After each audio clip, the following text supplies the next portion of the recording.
पीले दांत वाली बहू। रंजना कभी ब्रश नहीं करती थी। उसे कितनी बार उसके माँ बाप ने डांटा, लेकिन उसका कोई असर उस पर होता ही नहीं था, जिस कारण से उसके दांत पीले पीले हो जाते हैं। शादी के बाद अरे बहू, वैसे तो तुझ में कोई कमी नहीं है, पर तेरे दांत दांत इतने पीले कैसे हैं बेटा? कैसे मतलब? कोई सर्जरी थोड़ी ना कराइए। वो तो क्या नाम, मैं ब्रश नहीं करती थी तो पीले हो गए। अब क्या करूं? आप कहे तो लाल करवा लूं या फिर काले? यार ये क्या है, क्यों माँ से लड़ रही हो? लड़ रही हूँ? अरे मैं लड़ रही हूँ या ये बोल रही है कि दांत पीले हैं, पीले।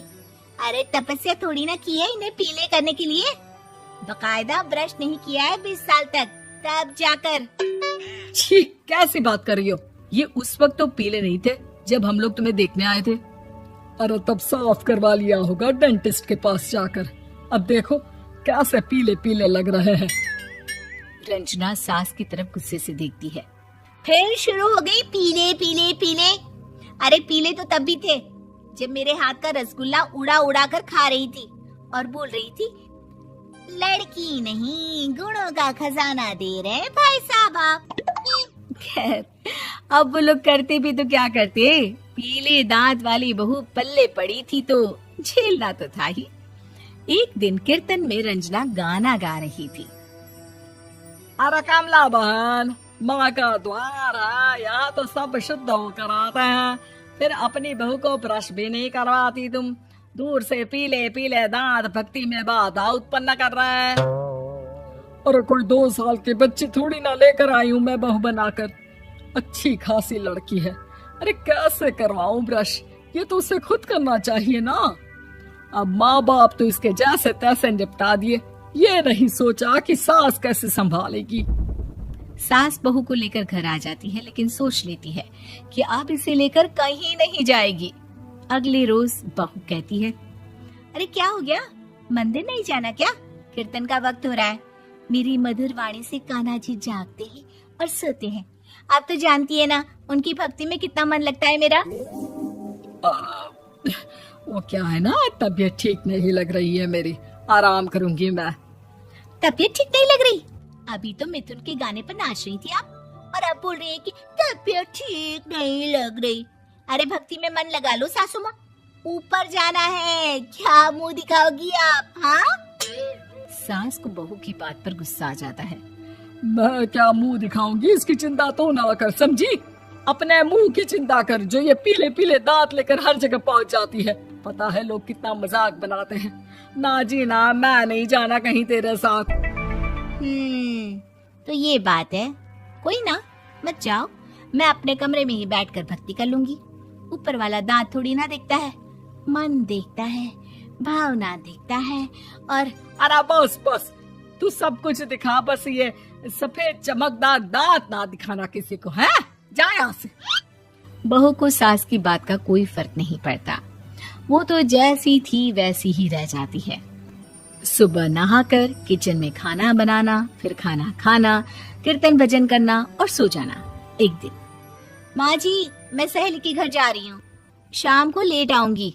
हाँ हाँ तो जाना, मैंने कौन सा तेरी आरती करनी है घर पर बैठकर। रंजना सहेली के घर जाती है, जहाँ वो पार्टी में जाने की तैयारी कर रही होती है। अरे शिखा, कहाँ जाने की तैयारी कर रही है? मैं गलत वक्त पर आ गई क्या? अरे नहीं यार, उल्टा सही वक्त पर आ गया। मैंने ये साड़ी और ज्वेलरी निकाली है यार, शाम को इनके ऑफिस की एक पार्टी में जाना है। बताना कैसा लग रहा है ये सब? नहीं यार, इस ड्रेस के साथ तो वो वाली ज्वेलरी अच्छी लगेगी। हाँ हाँ सही बोल रही है, मैंने ध्यान ही नहीं दिया। वैसे तो हमेशा से मस्त फैशन सेंस रखती है। तो बड़ा जाती होगी ना पति के साथ पार्टी में। रंजना कुछ नहीं बोलती, बस सोचती है कि यार काश ये बात सही हो जाती, पर मैं क्यों नहीं जाती पार्टी में?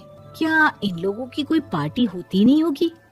रंजना घर आती है और रात में पति से सवाल करती है, एक बात बताइए, आप मुझे किसी पार्टी में क्यों नहीं ले जाते?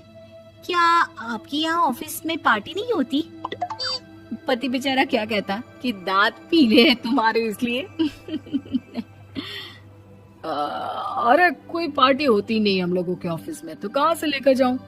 और मार्केट, मॉल, कहीं वीकेंड घूमना, कहीं तो। अरे यार सारे हफ्ते में एक छुट्टी मिलती है, तो सोचता हूँ कि आराम ही कर लूं। क्यों? रंजना मन मार के रह जाती है। पहले कभी सास के साथ मंदिर जाया करती थी, लेकिन वो भी सास ने ले जाना बंद कर दिया। घर बैठी बैठी रंजना बोर हो जाती है। तभी उसे आइडिया आता है और वो मायके जाने का सोचती है। सासू माँ, 2 दिनों के लिए मम्मी के घर जा रही हूँ। अच्छा ठीक है, आराम से जा। और हाँ, माँ से कुछ अच्छी आदत सीख कर आना कि कैसे शरीर के हर भाग की तरह दांतों की सफाई भी जरूरी होती है, समझी? शुरू हो गई ना आप। वो लोग आपकी तरह नहीं है कि छोटी छोटी बात का बतंगड़ बना दे। उन लोगों के लिए मैं मायने रखती हूँ, ना कि मेरे पीले पीले दांत। रंजना माँ को बिना बताए उन लोगों को सरप्राइज देती है, लेकिन जैसे ही वो दरवाजे पर पहुंचती है, अंदर देखती है कि घर वाले कहीं जा रहे होते हैं। अब माँ, काश रंजना दीदी के दांतों वाली प्रॉब्लम नहीं होती, तो वो भी हम लोगों के साथ चलती ना बुआ जी की बेटी की शादी में। हाँ बेटा, लेकिन अब उसे कौन समझाए कि उसको उसके पीले दांत नहीं दिखते, लेकिन उसके आसपास के लोगों को कितना एम्बैरेसिंग फील कराते हैं। मुझे तो कितनी बार उसके स्कूल की टीचर ने शिकायत की कि उसके साथ कोई लड़की बैठना भी नहीं चाहती, और ना ही कॉलेज में कोई उससे बात करना चाहता था।